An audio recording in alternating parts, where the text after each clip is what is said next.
lui parler ni en bien ni en mal. Ni en bien ni en mal. Garde-toi de lui parler. Pas lui parler. Bon, moi, à la rigueur, ils auraient dit garde-toi de lui parler en mal, ok. Mais là, il dit ni en bien ni en mal. Pourquoi ni en bien? Quelqu'un a un guess? Ou bien, comme Oda dit, il veut juste pas le parler. Ouais, moi, ça y est.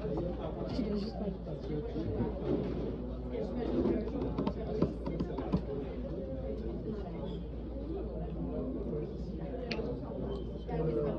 Il est temps pour lui de partir, donc il n'y a pas besoin de s'encourager à rester au comme ce soit. Connaissant Laban, comment tu pourrais décrire un peu son caractère? Exactement.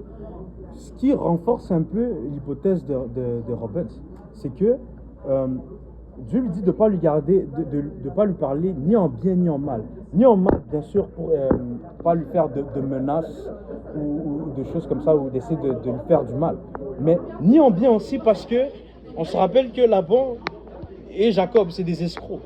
Et après se faire escroquer, ben, c'est quoi la réaction naturelle d'un escroc? C'est l'escroquer encore. Ne le parle pas en bien, n'essaye pas de l'influencer ou de le manipuler à rester. Et qu'est-ce que Laban dit une fois qu'il arrive à atteindre Jacob? Il dit que ma main était assez forte pour te faire du mal. Mais juste parce que ton Dieu, le Dieu de ton père, remarquez aussi qu'il n'a pas dit ton Dieu, le Dieu de ton père m'a dit de ne pas te parler ni en bien ni en mal, je ne vais rien faire. Mais il lui dit, pourquoi tu m'as trompé? Pourquoi tu m'as pas laissé dire au revoir à mes filles et à mes petits-enfants et tout ça? J'allais te faire une petite cérémonie d'adieu avec les tambourins, la harpe et tout. Vous voyez un peu le langage de Laban. Et ça montre encore une fois son caractère vraiment très malin en fait. Mais il dit aussi quelque chose. Il dit, pourquoi est-ce que tu as dérobé mes dieux? Ça confirme encore une fois que les téraphins, en fait, c'était ces objets que Laban adorait. Et on se rappelle que qui avait dérobé les téraphins? Rachel. Donc, nous allons sauter et en espérant de finir un peu l'histoire et passer vraiment à l'étude en tant que telle. Mais, verset 34. Ça dit, Rachel avait pris les téraphins et les avait mis sous le bas du chameau et s'était assise dessus. Laban fouilla toute la tente et ne trouva rien. Donc, Jacob, il conteste en fait l'accusation qu'il a volé les téraphins. Pourquoi? Parce qu'il n'est pas au courant que sa femme les a pris. Et donc, vu qu'il n'a pas de remords, il ne se fait pas de reproches ou quoi, ben, il accepte que Laban fouille un peu. Il fouille et ça nous dit que Rachel les avait mis, était assise dessus. Et verset 35, donc on était rendu à Orsina, je crois.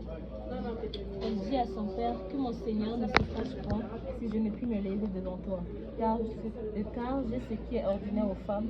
Il chercha et ne trouva point les téraphins. Jacob s'irrita et querella Laban. Il reprit la parole et lui dit: quel est mon crime, quel est mon péché que tu me poursuives avec tant d'ardeur? Pour que tu aies fouillé tous mes bagages, qu'as-tu trouvé de tous les objets de ta maison? Mets-le ici devant mes frères et tes frères, et qu'ils soient juges entre nous deux. Voilà 20 ans que j'ai passé chez toi. Tes brebis et tes chèvres n'ont point avorté, et je n'ai point mangé les béliers de ton troupeau. Je ne t'ai pas apporté de bêtes déchirées, j'en ai payé le dommage. Tu m'en redemandais ce qu'on me volait de jour et ce qu'on me volait de nuit. La chaleur me dévorait pendant le jour et le froid pendant la nuit, et le soleil brillait de mes yeux. Voilà 20 ans que j'ai passé au tas de gens, jusqu'à 14 ans, j'ai passé 6 ans pour une situation un peu plus pour ma famille. Si je n'eusse pas eu pour moi le Dieu de mon père, le Dieu d'Abraham, celui que craint Isaac, tu m'aurais maintenant renvoyé à vie. Dieu a vu ma souffrance et le travail de mes mains, et hier il a prononcé son jugement. Donc on voit ici que Rachel cache les téraphins et s'assied dessus en fait. Et quand Laban vient inspecter, c'est quoi la réponse de Rachel? D'autres cas, c'est ça. Exactement. Et ça, c'était une bonne excuse pour elle, pour pas que on aille fouiller là où elle est assise en fait. Et c'est là où elle cachait les téraphins. Donc, on voit encore une fois beaucoup de personnages qui mentent, beaucoup de personnages qui trompent. Euh, on voit que c'est une affaire de famille, exactement. Et ça arrive à un point là où Jacob se fâche. Il se fâche finalement contre Laban. Il dit, écoute, moi je t'ai servi, j'ai été honnête avec toi, machin. La chaleur me dévorait la journée, le froid la nuit, blablabla. Et ça nous montre aussi comment il a travaillé 20 ans aussi. Donc 14 ans pour ses deux filles et 6 ans pour les troupeaux. Et il se fâche. Il se fâche contre Laban. Et c'est quoi là? Et il confronte aussi sur le fait qu'il a changé 10 fois son salaire. Et c'est quoi la réponse de Laban? Une réponse intéressante. Au verset 43, pardon. Au verset 42, Jacob reconnaît que si ce n'était pas par la grâce de Dieu, ben, il serait retourné à vide. Et s'il serait allé par son propre plan de quitter seulement là tout seul, ben, il serait retourné les mains vides en fait. Et donc il aurait travaillé pendant 20 ans là pour rien. En fait pour 14 ans, parce qu'il serait parti avant les 6 ans là. Mais il serait parti sans rien. Mais que le Dieu, encore une fois, il ne parle pas de son Dieu, mais le Dieu de son père, le Dieu d'Abraham, le Dieu d'Isaac, il avait pour lui ce Dieu-là. Et c'est à cause de sa grâce, en fait, qu'il n'est pas retourné main vide. Et Laban réplique encore. On voit que c'est une conversation tendue, là.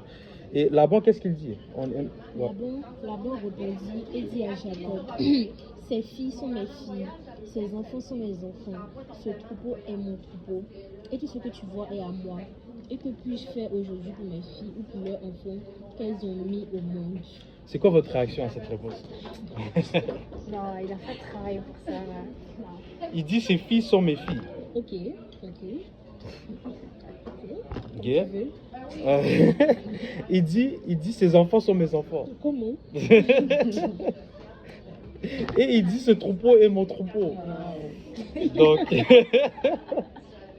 Donc déjà, ses filles sont ses filles.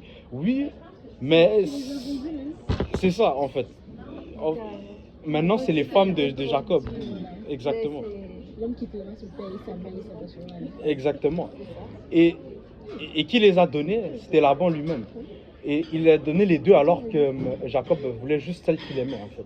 Et il a donné même une de ses filles qu'il n'était même pas aimé en fait. Et il dit, ce troupeau que tu vois, c'est mon troupeau. Alors que c'est pas vrai. C'est lui qui a fait... Enfin, c'est son troupeau. Mais celui qui voit maintenant là, c'est à Jacob. C'est Jacob qui l'a fait prospérer, tout ça. Et ses enfants sont mes enfants. Encore, on voit comment la discussion est un peu tendue. Et là, au verset 44, il dit, viens, faisons alliance, moi et toi, et que cela serve de témoignage entre moi et toi. Et ça conclut un petit peu... Question? Ok. Ça conclut un petit peu la saga, on va dire, Jacob chez Laban, en fait.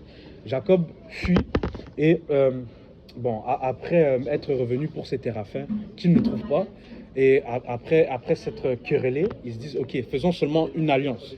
Et il prend un monument, ils prennent ça pour témoin de leur alliance, en fait. Et au verset 53, ça dit que le Dieu d'Abraham et de Nachor, qui est Nachor? Qui se rappelle?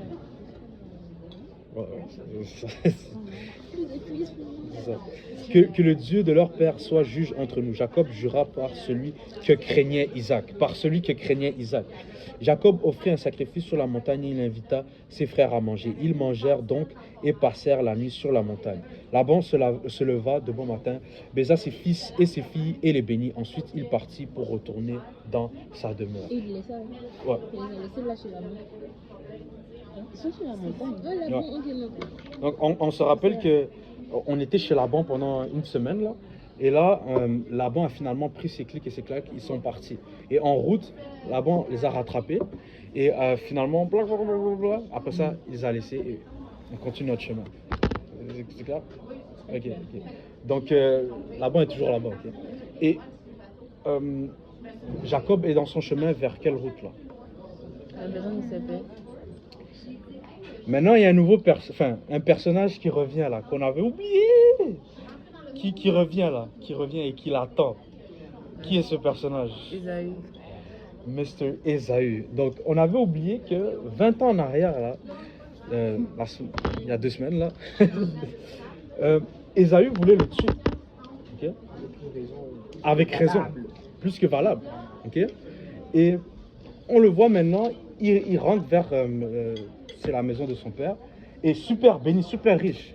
Et on se rappelle de la bénédiction en fait que Isaac avait, que son père avait donné à Isaac au lieu de Ésaü.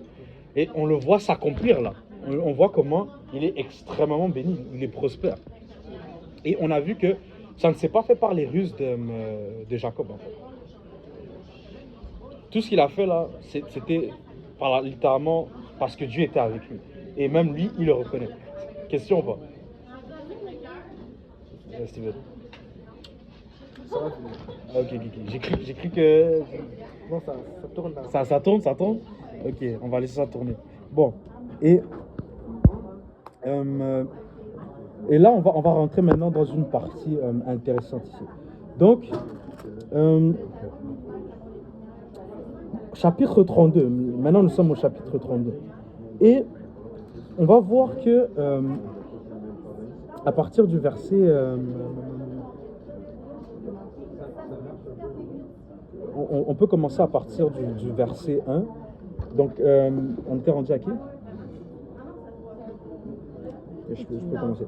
Jacob poursuivit son chemin et des anges de Dieu le rencontrèrent. C'est bon, je pense. Ouais. En les voyant, Jacob dit, c'est le compte de Dieu, et il donna à ce lieu le nom de Mahanaïm. Jacob envoya devant Dieu de la salut de puissance, passeur, celui du Seigneur, et le peuple de Dieu. Il leur donna cet ordre. Voici ce que vous direz à mon seigneur Ésaü. Ainsi parle ton serviteur Jacob. J'ai séjourné chez Laban et j'y suis resté jusqu'à présent. J'ai des bœufs, des ânes, des brebis, des serviteurs et des servantes, et j'envoie l'annoncer à mon Seigneur pour trouver grâce à tes yeux. Et le messager revint auprès de Jacob en disant, nous sommes allés vers ton frère Ésaü. Il marche aussi à ta rencontre avec 400 hommes. Ok, est-ce que pour vous ça vous semble comme une accueil chaleureuse là? Vas-y. Donc Ésaü, le grand frère, il vient à sa rencontre. Déjà, il envoie les serviteurs vers Ésaü avec des cadeaux pour essayer d'amadouer un peu son frère, pour essayer d'apaiser son cœur exactement. Et les serviteurs reviennent pour lui dire ouais, il est en route. Et il vient te voir avec 400 hommes. Et 400 hommes, comme on a pu le déduire là, c'est pas une accueil, en fait c'est plus comme un affront là, c'est la guerre qu'il essaye de faire. Et verset 7, ça nous dit quoi? On était rendu à... Ah ok, désolé. Jacob... Vous avez lu? Ouais, ils ont lu. Ah, vous avez lu. Tu peux lire si tu veux.